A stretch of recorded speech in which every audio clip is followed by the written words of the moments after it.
I begin this build at the table saw, ripping down the pieces to a width about 1/4 inch wider than their final dimensions according to the cut list. I make the cuts as shown on the cutting diagram to make sure I can fit all the pieces on this single half sheet of 3/4 inch birch plywood.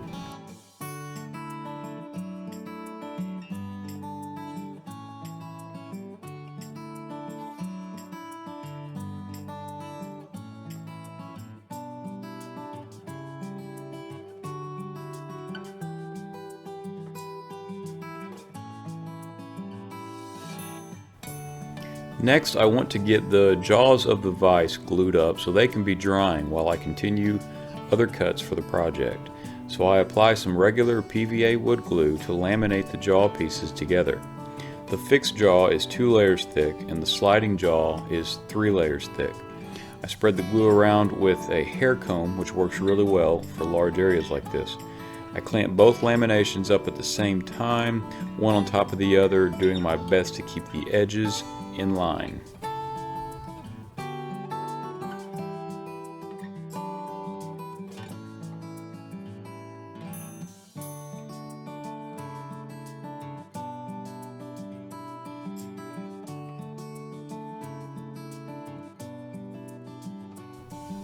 Then back over at the table saw, I take care of some cross cuts using my table saw sled.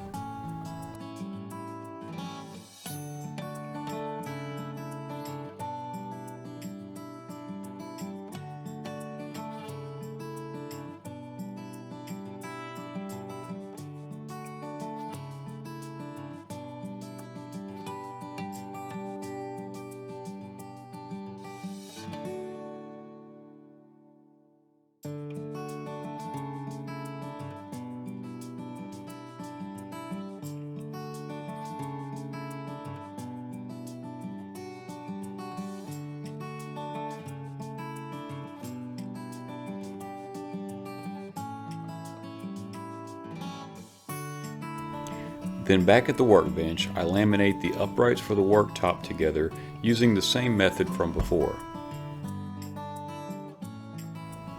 I'm using Bessie parallel clamps. In my opinion, these clamps are superior to every other type of clamp I've used in the past. You'll find a link to the exact set of clamps I have below this video.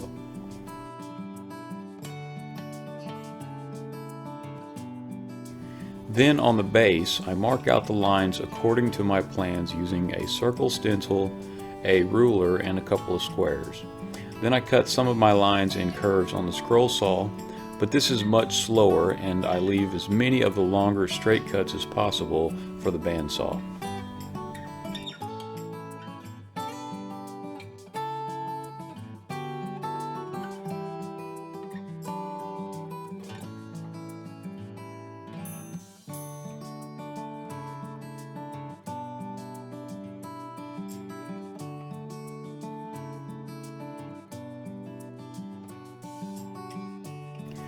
So here I am on the bandsaw making those cuts.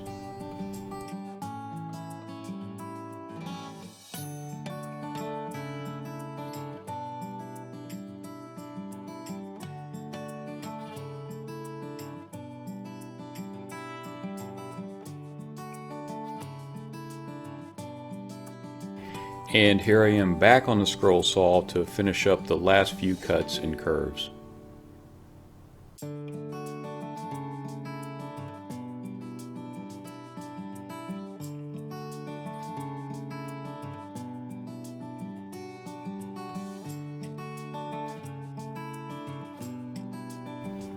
Then using my stationary disc sander, I clean up the curves at all the outside corners.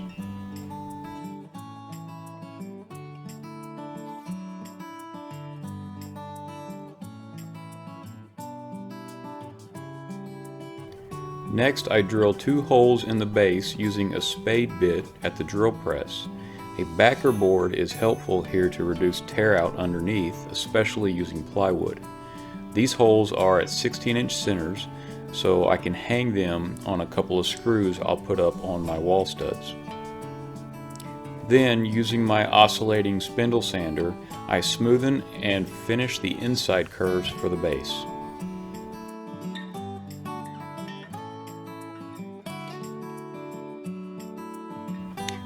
Now my laminations are dry, so I take the uprights over to the table saw and rip them down to their final width. This is why I added the 1/4 inch to their width before. After a lamination glue up, the edges are not going to be perfectly flat or in line, so I wanted to be able to trim up both sides to clean them up. And next, using my table saw sled, I first square up one side of each upright. Then I mark a line at its final length and I line it up for the cut. Before cutting the first one, I position the stop block built into my sled against the piece. This way I can make sure both uprights are cut to the exact same length. If you'd like plans for this table saw sled, see the link below the video to Woodshop Essentials.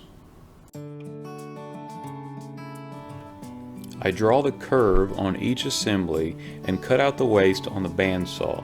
I don't quite take this cut to the line at this time.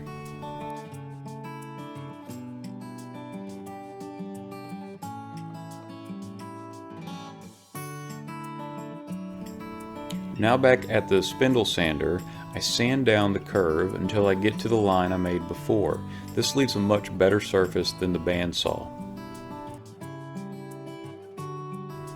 Next, I drill a hole in each upright at the drill press using the stepped 3/8 inch drill bit that came with my Craig pocket hole jig. This hole will be used later during assembly. Then back at the table saw, I clean up the edges of the jaw laminations. I'm simply taking a little away from one side of each. Then I move my fence to its final to make the final rip cut, leaving me with two assemblies, each having the exact same width.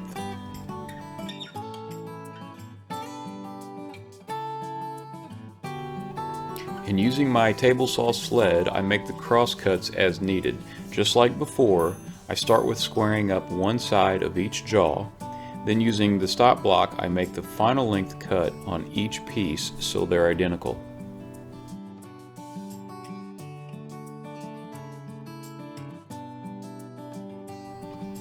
Now to add the chamfer to the sliding jaw, I make a simple bevel cut on the table saw.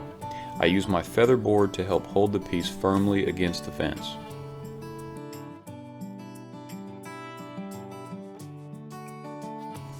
Over at the drill press, I make two holes in the position where the pipes will go later. I'm using a brad point drill bit. The size doesn't really matter yet, and in retrospect I should have used a 1/4 inch bit, but this 1/2 inch bit worked out alright. Using the same bit and the holes I just drilled as a guide, I transfer their locations to the other jaw. Then back at the drill press, I finish drilling the holes in the jaws using a 1 1/4 inch Forstner bit.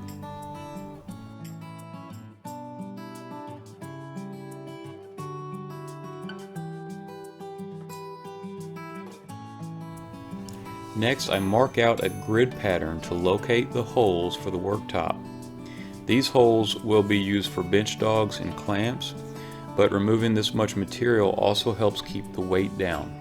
And since I'll be hanging this on my wall, I want to reduce the overall weight however possible. I drill the holes using a 3/4 inch spade bit in the drill press.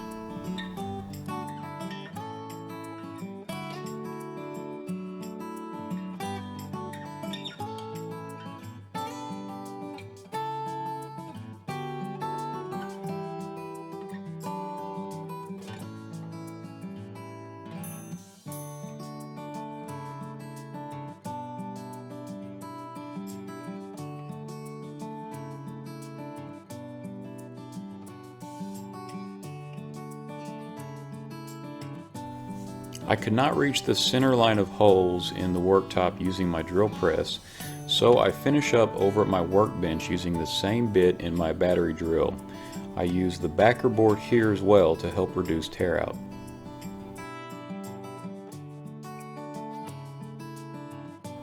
Next, I add a radius to each back corner using my circle stencil, and I use my disc sander to remove the waste.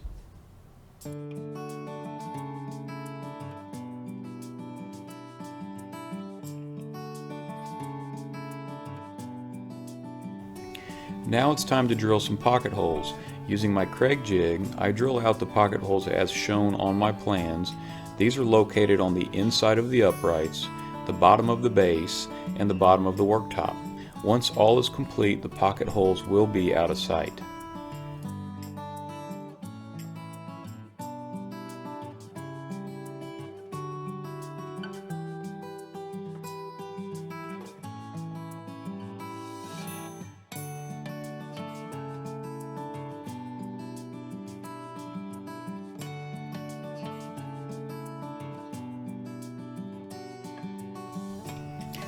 Then I clamp the uprights to the base, and once it's lined up just right and square with the edge, I insert the pocket screws. I suggest using glue in combination with pocket joinery, even though apparently I forgot that in this step.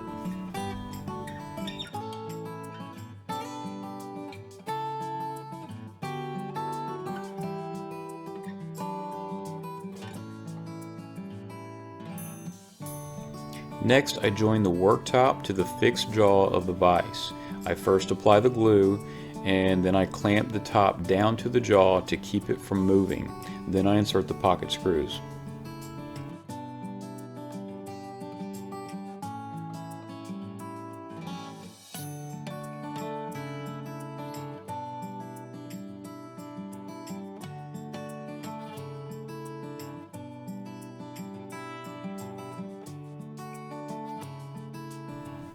And now I can join the two assemblies together. I apply glue to all surfaces of contact.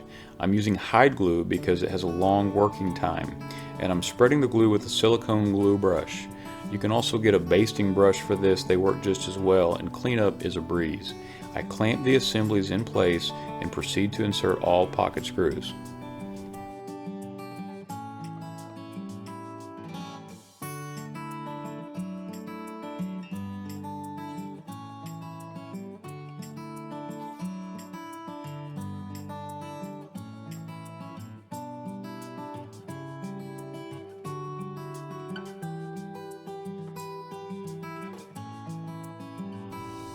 Now I do a dry run with my pipe clamps to make sure things are coming together correctly.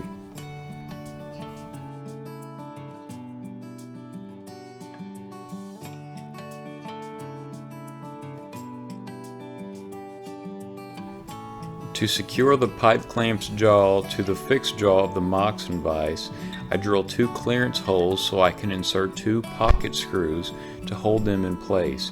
I'm using a cheap standard drill bit. This metal drills really easily.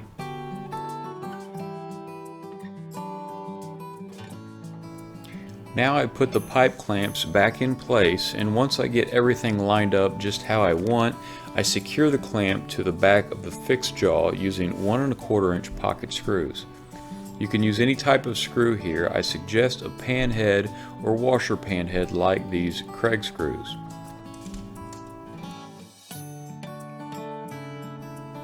And that completes the project. If you'd like, you can apply a polyurethane finish, but as for me, I just didn't see the need. So as you can see, this vise has impressive holding power, just a little pressure with the cranks, and this board doesn't even budge. And the quick release feature of the pipe clamps make it a very quick and simple setup. And I love the bench dog holes too. I know I'll make great use of them.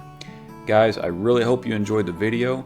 If you'd like plans for this Moxon vise, they're included with Woodshop Essentials, which also comes with many other shop projects and templates.